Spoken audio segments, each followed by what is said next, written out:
I went a little bit crazy and ordered 21 samples from Luckscent. So let's rapid fire review them. Most of these fragrances will be getting their own individual reviews, so I'll try to keep each one pretty brief. I have 2 fragrances from Marissa Zappas, and I'm just going to talk about them very briefly because I have an entire video that's going to be reviewing pretty much everything from Marissa Zappas' catalog. First up, we have Dream Sequence, which is the most beautiful, powdery, bordering on baby powder scent, but much more elevated. Marissa Zappas is the queen of powdery scents, and if you think you don't like powdery scents, you have to try her catalog because I promise it'll change how you think about powdery scents. I have been really into purple florals lately, and this has the most soft and sensual lilac note. This kind of invokes the feeling of playing with your grandma's perfume collection, but not in a derogatory, like, ugh, old lady perfume type of way, in the most sentimental and heartfelt way. This also somewhat reminds me of what it would smell like if you opened a vintage powder compact. I also pick up on a lot of musk, but it's very soft and skin-like and not too animalic. There's also a little bit of ambrette, which is just nice and toasty and cozy without being earthy. Also from Marissa Zappas, we have what is probably her most talked about and popular fragrance, which is Annabel's Birthday Cake. If you hear the words birthday cake and you're going into this expecting a cakey gourmand, you might be a little bit disappointed. This is definitely more of a floral versus a gourmand, in my opinion. The primary thing I pick up on this is a sweet jammy rose. It actually reminds me a lot of one of my absolute favorite fragrances, which is Rose Jam by Lush. I love a fragrance that takes you on a journey, and this fragrance does exactly that. Just think about the sequence of events that would happen if it was your birthday. You might start out the day with someone gifting you a really gorgeous bouquet of roses, and then later someone throws you a surprise party, and as you walk in, you see and smell the latex of the balloons, and then you get to blow out the candles on your cake, and you smell that really fresh, warm wax, and then at the end, you get to celebrate with a nice slice of vanilla cake. You do get a little bit of that vanilla cake towards the end, but again, don't go into this expecting a cakey gourmand because it's just not that.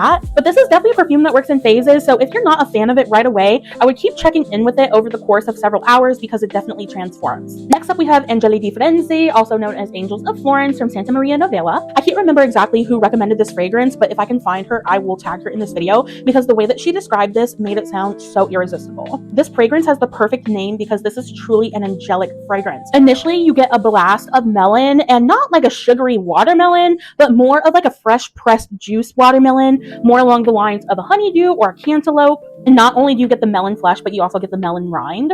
I also pick up on a very faint hint of peach. There is a rich, creamy, slightly tropical ylang-ylang. There's also a little bit of iris, but it's a very sweet and soft iris without being too powdery. There's also the teeniest, tiniest little hint of vanilla in here, but it's not very strong. I pick up on more of the musk upon the dry down, but it is a very soft, skin-like musk. I was so disappointed when I realized that this was a cologne and not an eau de parfum because it's just not going to have the lasting power that I wish it had. But it's still a really gorgeous scent, and I probably will end up adding this to my collection. Let's talk about Guidance 46, which is actually a flanker for Amouage's Guidance. Guidance has to be one of the most polarizing scents in the fragrance world.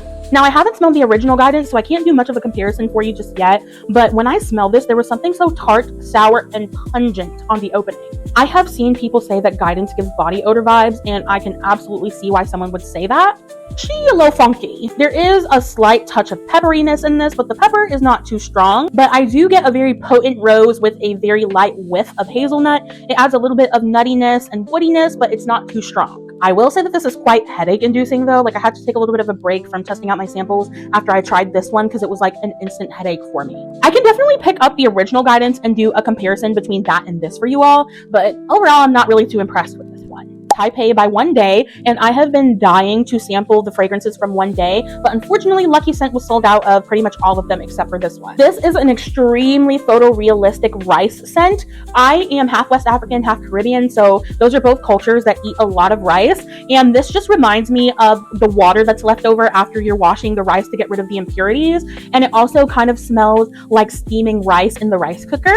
There is a soy milk note in this, and while I definitely pick up on that soy aspect, I really wouldn't classify this as a creamy lactonic rice scent. I love the flavor of taro, and I get a little bit of an earthy undertone from the taro in this. There's supposed to be some iris in this, but I really don't pick up on any florals at all. I do, however, get a little hint of the Gaiac wood with a little bit of woodiness in the dry down. This is a straight up rice scent. This is not a sweet rice. This is not a rice pudding. It's not a creamy lactonic rice, but I can see this pairing beautifully and layering well with an almond or vanilla fragrance. Moving right along, we have Little Flower, which is Chloe Sevigny's collaboration with Regine des Fleurs. I've already smelled this scent quite a few times. I initially bought a sample of it several years ago, fell in love with it. Then I went to the scent bar in LA, tried to buy it, they were out of stock of it, and didn't get it then, waited a while, decided I kind of need another sample of this until I can afford to buy it. So here we are with another sample. In the unlikely event that someone is crazy enough and decides that they want to marry me, this is a strong contender for the fragrance I would wear to my wedding. This is a very bright, effervescent, citrusy rose, but it's not super sweet. And this is a very classic rose. It's not really too complex. I do pick up a lot on the pomelo and the blackcurrant in this, and they're both slightly tart, but they're not sour. There is also a really nice smooth tea note in here, and you get a little bit of greenery in the background. Now, this is not going to be the most groundbreaking rose fragrance that you've ever smelled, but I feel like it does what it does extremely well, and I'm in love with it. Now let's talk about Asphalt Rainbow from Charenton Macerations. I'm starting a series on my page where I talk about weird, unusual, and abstract scents, and this is going to be in that series, so that is going to get an entire separate video. It smells like asphalt, concrete, rubber, and plastic. But I'm obsessed with it. Not only does this have those more industrial notes, but it also has the most beautiful jammy rose. There's also a very soft, pretty, fragrant magnolia in this, but then it also smells like rain and dewdrops on roses. Like, for a fragrance that has some really strange notes, this is incredibly wearable and it smells amazing on my skin. I will cover this fragrance more in depth in my series, so make sure you come back for that. Next, we have Tsukishizuku from J-Scent. I listened to the pronunciation of that a million times on Google Translate, so I hope I got it correct. That name translates to mother of pearl, which I feel like describes this fragrance perfectly, because if I could use one word to describe this fragrance, it would be iridescent. The first thing I picked up on when I smelled this is a very fresh, juicy, mouth-watering pear note. I thought there was peach in this because I kind of pick up a peach vibe. You get a beautiful, lush bouquet of white florals. There is some bubblegummy tuberose, as well as a soft jasmine and watery magnolia. Even though you have those white florals, this is not really a white floral forward fragrance. This is very fresh, clean, and shampoo-y. There's also a little bit of an aqueous quality to this as well. J-Scent has some of the most beautiful and unique scents, and this is yet another J-Scent that I am in love with. I think I'm gonna have to do a video featuring my favorite J-Scent fragrances because they have so many gorgeous formulations. Now this next one, I would sell my left leg in order to have a bottle of this. This is Iris Porcelana from Ex Nihilo, and I thought that Lust in Paradise was my favorite Ex Nihilo fragrance, but that quickly got dethroned when I smelled Iris Porcelana. I've recently fallen in love with Iris as a note, and I'm on the hunt to find my perfect Iris fragrance, and this is a top contender so far. This is the most dreamy and lush and fruity Iris. This doesn't necessarily smell similar to Angeli di Firenze, but it reminds me a lot of it. There's no melon in this formula, but I can almost kind of smell a hint of melon in there like Angeli di Firenze. You also get a little bit of sugared violet. This smells like a garden fairy or like baby angels. There's something so angelic and ethereal about this fragrance. I saw a few people on Fragrantica compare this to Mojave Ghost by Byredo, and I definitely see the comparison, but this is a lot sweeter and much less staunchly woody as Mojave Ghost. I bow before the perfumer who created this masterpiece.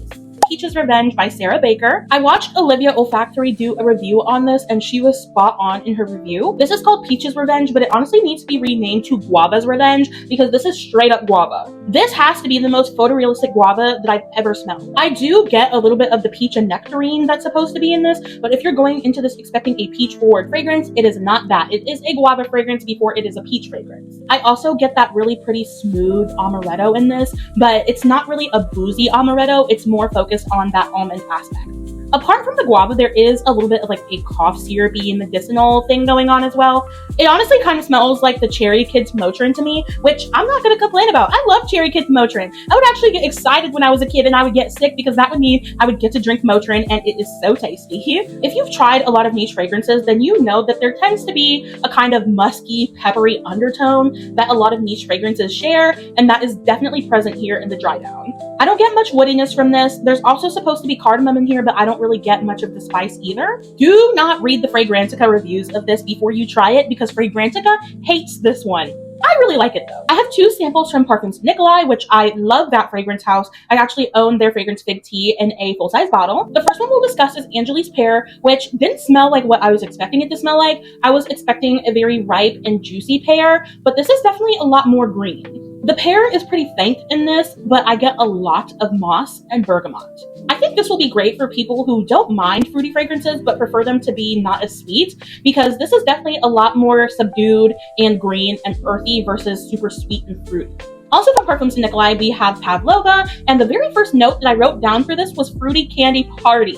Pineapple is one of those notes that can be a little bit of a toss-up for me in fragrances, but I think this might be my new favorite pineapple scent. This smells like the candied pineapples that you would find on a pineapple upside down cake, and you even get the maraschino cherries from the cake too. Like, oh, I want to eat this right up.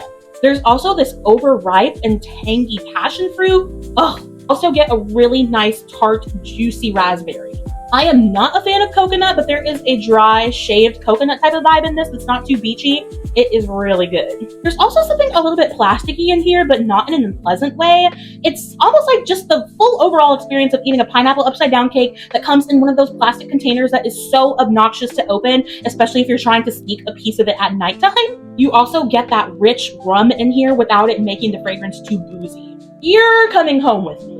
I also have 2 Narcotica samples, which I have been wanting to try this fragrance house forever. First one we'll talk about is Narco Oasis. This definitely has to be the most photorealistic passion fruit that I have ever smelled. It smells like a very overripe and tart passion fruit. You get a very juicy, rich blood orange as well as a slightly tart blackcurrant. There is nothing in this that smells artificial or synthetic. Like, it genuinely smells like a fresh tropical fruit basket. There's supposed to be some florals in here, but I honestly don't really pick up on the florals at all. But apart from that, I can pick up on pretty much every other note that's listed. So this is going to start out as a very bright and zesty fruit-forward fragrance, but as it dries down, you get a really sweet, beautiful vanilla and burnt sugar. Speaking of burnt sugar, let's talk about Happy Dust, also from Narcotica. Move over, Escapade Gourmand, we have an even better creme brulee scent in town. This is a burnt sugar vanilla masterpiece.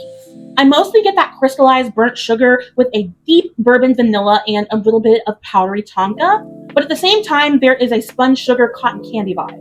There's supposed to be some mango and tea in here. I really don't pick up on those at all. This is just a truly caramelized vanilla scent. It is delectable. Now, the price of this gives me heart palpitations, but I might have to bite the bullet because it's just that good. Last, but certainly not least, we have Paradisi by Jorum.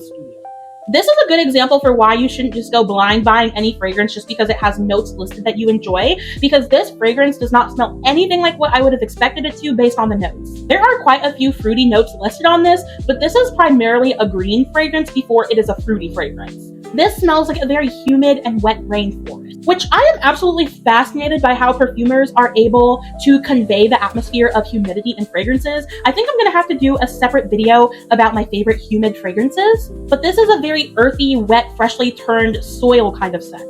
There is a very present moss note in this. You can smell even the mushroom that they claim is listed, but it also kind of smells like bell peppers at the same time. But I also get very tart rhubarb and grapefruit. There's no sweetness about it, just straight up tartness.